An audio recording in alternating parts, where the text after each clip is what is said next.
let's get into the 3-on-3 questions. Facebook Live audience, I'm talking to you. Get in on this now so we can talk to you and tell you why you're wrong and we're right. I'm only kidding. Halfway.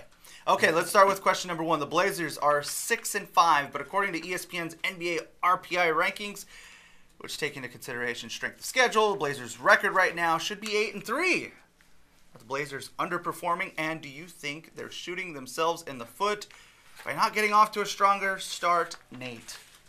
I think it's hard to say for me that they're underperforming, because to me that sets an expectation that you expected this team probably to win 50 games or so.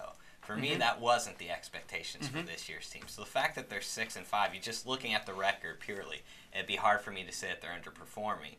Granted, they've definitely had opportunities to get more wins. And their opponent record schedule last week, while it was good, now it's bad again. It's 51-57 is their opponent record. So it would be nice to see them get a few more wins. But they've played all these close games. And to me, there's a group of 8 teams in the Western Conference that are going to end up being the 4th seed through the 11th seed. You know, that includes the Blazers, the Thunder, the Timberwolves, Grizzlies, Jazz, Nuggets, Clippers, and Pelicans.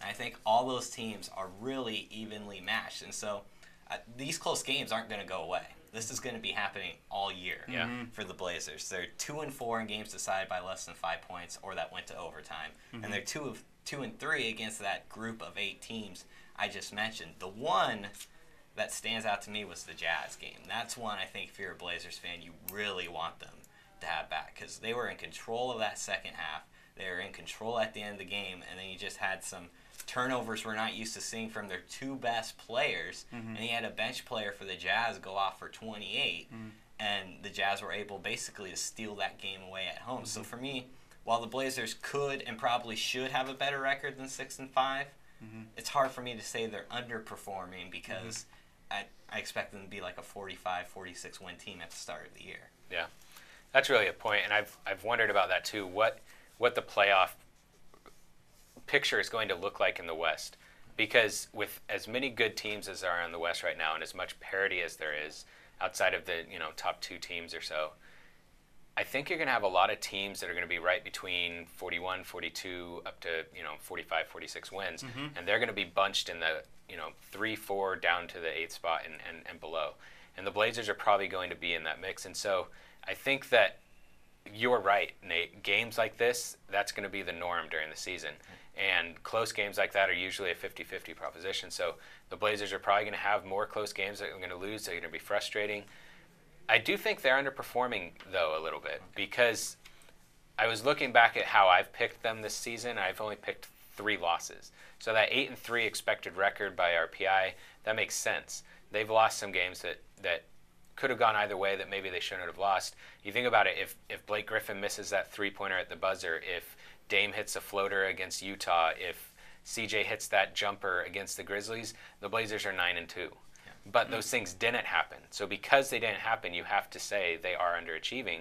And right now, they have to win games because this is a home-heavy start to the season. They've got, their strength of schedule right now is not good.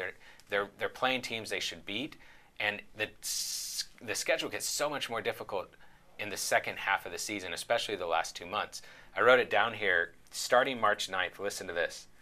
They play the Warriors, the Heat, the Cavaliers, the Pistons. They're at the Clippers, the Rockets, the Celtics. They're at the Thunder, at the Pelicans, at the Grizzlies. And then they wrap up the season against the Clippers, the Grizzlies, 4 road games against the Mavericks, Rockets, Spurs, and Nuggets, and then the Jazz. There's not, other than the Mavericks, there's not an easy opponent. And 7 in of those the last 10 17 games are on the road. Yeah.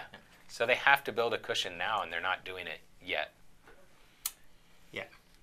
With underperforming, where are you? With underperforming, man, I have a hard time with it because of expectations that you mentioned. Yeah. I don't think that they're underperforming. I think this is kind of where I expected them to be.